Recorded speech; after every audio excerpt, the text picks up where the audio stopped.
Hello everyone. Today I am going to talk about the Shadow of War, loot boxes, gambling controversy. So let's jump right in with this Reddit post. This guy has persuaded his member of parliament to request from the secretary of some department that shouldn't exist to request that the government of Great Britain begin regulating loot boxes.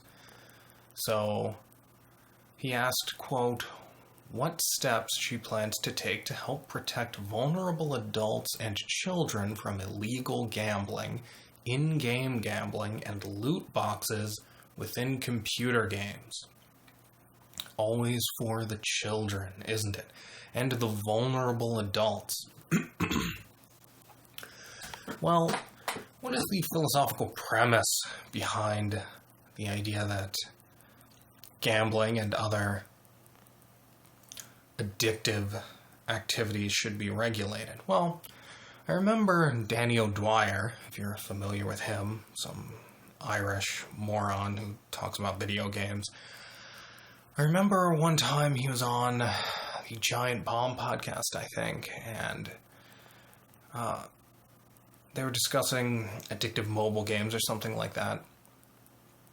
And he said, oh, well, I think we're just getting to the point where, we have to start regulating these things, making laws about them. Now, the idea here is that we are just machines, and if you can figure out how to move the levers the right way, you can infallibly control what somebody does. If you can just figure out how to push the right buttons, you can make somebody do whatever you want every time. Now, that is obviously false. You have free will. If you need proof of that, just introspect. It's not that hard. So, what is the motivation behind this? Well, part of it is that these companies are ruining games with these bad practices. It's true that there are certain kinds of, I call them thrills, because they're not really joy. There's certain kinds of thrills you can get that are illegitimate. Certain kinds of pseudo-pleasures you can get that are illegitimate. So take, people complain about loot boxes in multiplayer games like Battlefront 2, pay to win. Now that is objectively bad, and it's ruining the game. I mean, not that specific game. It's not even out yet, but I mean, it can ruin the game. What's involved in pay to win is a contradiction of what the legitimate value of the game is. When you play a game, what you are doing is you are agreeing to a set of conditions and then trying to figure out how to achieve an arbitrary goal within that set of conditions. Now that's a legitimate pleasure because it reflects real life. You observe reality, you try to figure out how to maneuver within it in order to get what you want. So a game reflects that. Now, it is not a legitimate kind of pleasure to circumvent the rules in order to get what you want. And that can take the place of... we know people enjoy this kind of thing because modders have been doing this forever, giving themselves infinite points on multiplayer PC games and making themselves invulnerable, whatever. And that is no different from paying to win. The joy there is not from hard work and skill. It's not from achieving success by figuring out what to do. The thrill comes from circumventing the requirements of success. It's the same reason people shoplift. My job was to catch shoplifters for years, and the reason they shoplift is not to get something for free. It's to see if they can break the rules and get away with it. That's what they really want. Most of the time, they don't even care what they're taking. They just want to prove to themselves that they are not bound by reality. So, when you put systems like that in games, it is an objectively bad thing. Now, how you deal with that is to deregulate and lower taxes and persuade people to be more rational, not to force people to do the right thing. When you force people to do the right thing, even if you know what's better for them, you are undercutting their joy. You're making their action not worth it. Things are only valuable to you if there's an alternative. I mean, as a human being, on the human level. You can only achieve happiness if failure is a possibility. You have to have a choice. If you start taking away all of the options that are bad, well, you can do that, but that's called not having freedom. And the reason freedom is valuable, or rather, I should say, freedom is a requirement of valuing on a human level. In order to be happy, you have to have chosen something in the face of an alternative. If the government comes in and forcibly prevents you from making the wrong choices, then you don't feel happy because you didn't risk anything, you didn't do anything against any alternative. I mean, first of all, you're not going to learn. If the government comes in and prevents you from gambling for your own sake, you're just going to gamble when the government isn't looking. But even if it has totalitarian control and prevents you from making bad choices, then you're not making any choices. Do you know why a tree isn't happy or doesn't feel anything? Because it can't choose. It just sits there. It has no choice, so it doesn't feel anything. So if you want to be like a tree, which is a form of existence not worth having, then go ahead and get the government to regulate everything. No, I don't want to live like that. Nobody does, but they just don't think about the consequences of government control. Now, so all that aside, the motive here is, well, I don't like when these systems are implemented in my single-player games, like Shadow of War. So I want to forcibly prevent these companies from designing games in a way I don't like. Well, how can I justify that? Because if I just get the government to pass a law that says video game companies have to make games the way I like them, well, that's just naked bullying. That's just naked corruption. You can't do that. So instead, they say, oh, we're doing this to help the exploited. You're exploiting these poor people, including vulnerable adults. Now, it's never these people who talk about it who are the ones dumb enough to need help. Oh, no, I mean, I can choose not to do it, but it's all these other people that need help. So this is how regulation and government intervention always works. It is some narrow desire that if somebody doesn't want to follow the rules, they want to force somebody else to do what they want. But in order to justify that, they appeal to morality. So it's always the exploited, the poor, whatever. They use that as cover to obfuscate their true self-indulgent, self-destructive, not selfish motives. It's not selfish to try to force somebody to do what you want, because then you're implicitly endorsing everybody else forcing you. So it's not selfish. But this is how it always works. I remember I used to live in Athens, Georgia. It's a college town. And there was a tripartite effort to ban further construction of bars. Now, this was proposed by some dumb woman, I think, who said, you know, when I used to go to school here, when I was in college, yeah, there were bars, but we weren't awash in alcohol. There's so many bars here, that's all it's about.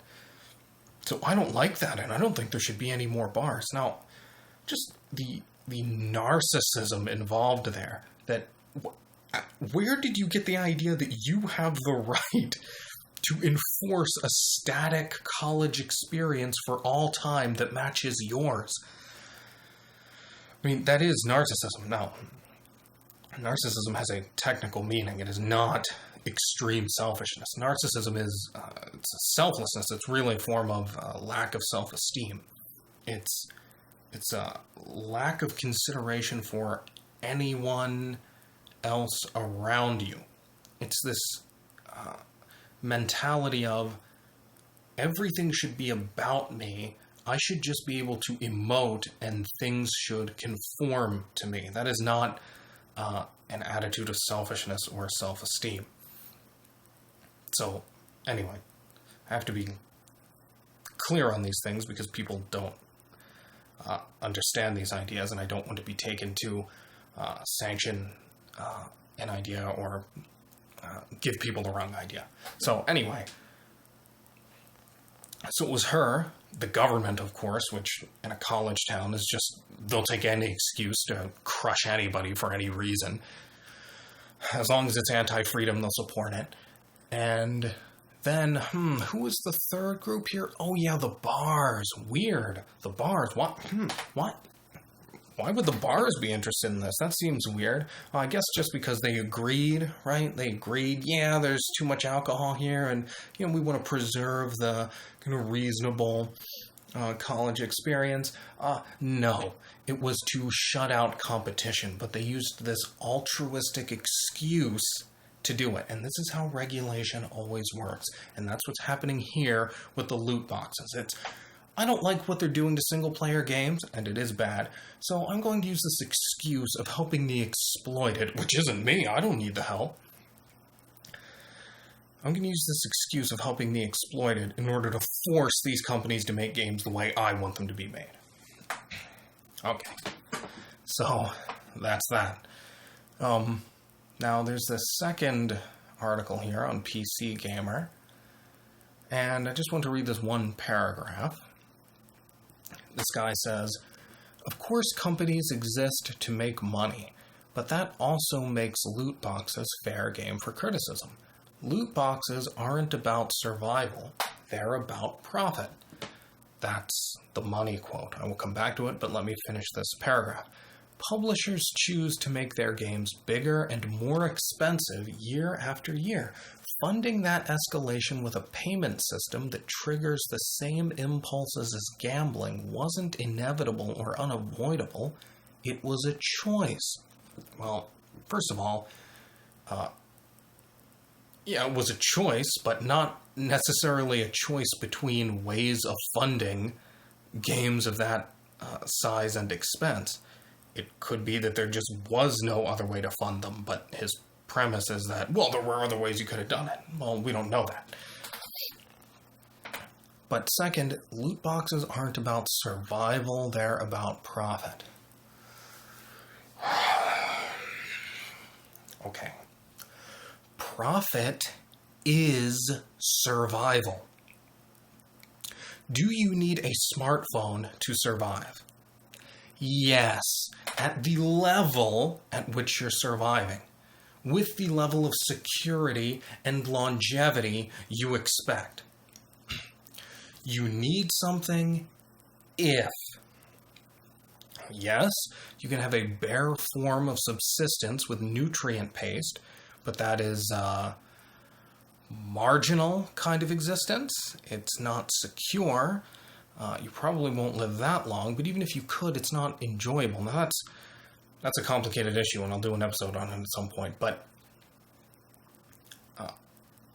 within the context of a life that is emotionally worth living, things reduce to longevity and security, and all of the luxuries, all the so-called wants, as opposed to needs, allegedly. There is no distinction there. Throw that distinction out. Need versus want. Throw it out.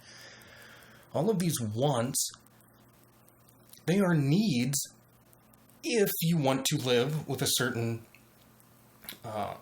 security and a certain amount of time.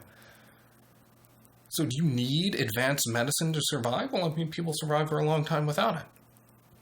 Well, you need advanced medicine if you want to survive, if you get XYZ disease or whatever. So let's apply this to video games themselves.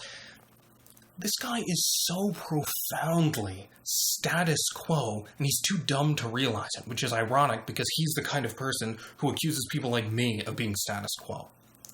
He doesn't think about how we got to where we are, or how much better things could be. He just thinks, this is where we are, and we have to think about what's necessary for survival in the status quo, and that's it, not profit. Okay, moron. If somebody had, if farmers had never made a profit, we wouldn't be here and have any video games for you to talk about. Do you know how we got video games in the first place? Because some farmer made more than he needed, which is called a profit, and then he traded his surplus to some other guy who would have otherwise been farming. That allowed that other guy to do something else. The division of labor, he specialized, and eventually got to the point where somebody could make video games and trade them for food through the medium of exchange that is dollars. Again, this is just a more abstract version of that point I was making. You need a profit if you are to survive at a certain level. In fact, if you're going to make future video games, you need a profit. They don't just come out of thin air. They're funded by profits. So this whole survival profit thing, which is just the need versus want idea, I don't understand the mentality of people who can go around with this kind of hazy, these hazy concepts in their mind and just never think about what they mean or how they relate. If I had something that unclear in my mind, my subconscious would be blasting me with signals. This doesn't make sense. You don't know what you're talking about. You have to clarify this. He's apparently fine. Now, he's not fine. His subconscious is sending him signals, but he's ignoring them. And that's called evasion. And that's the essence of evil.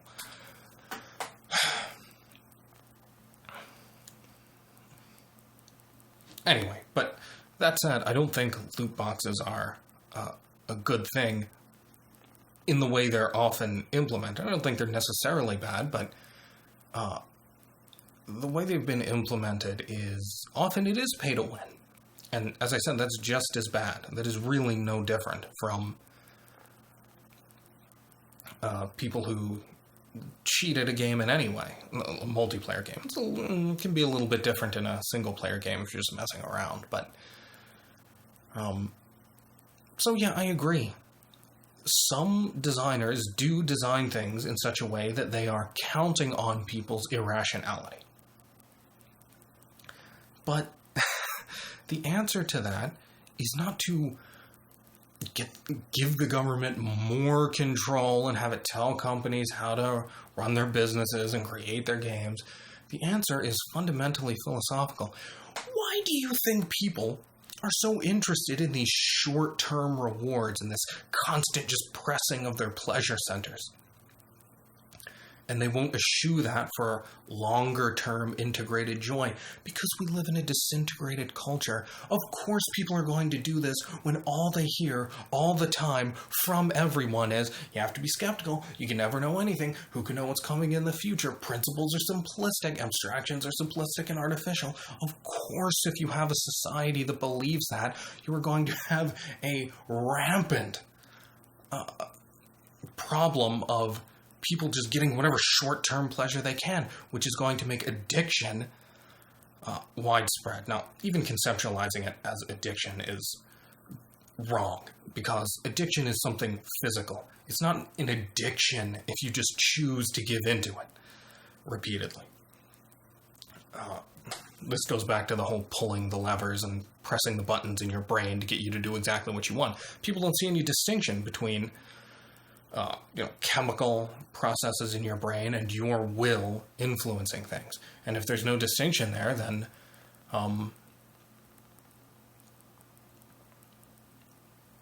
then there's no distinction between physical and any other kind of addiction, because it's all physical. Anyway, that's that. I don't have anything more to say on this topic, I don't think. I've recorded this twice already. Third time's a charm. I hope this recording doesn't go bad in some way. So I can't remember. I've done each of these extemporaneously to preserve the sincerity, the authenticity. But that comes at the expense of not knowing if I've forgotten something. I think I got everything, so I'll have another episode up of my podcast on Monday or Tuesday morning. So I will see you then.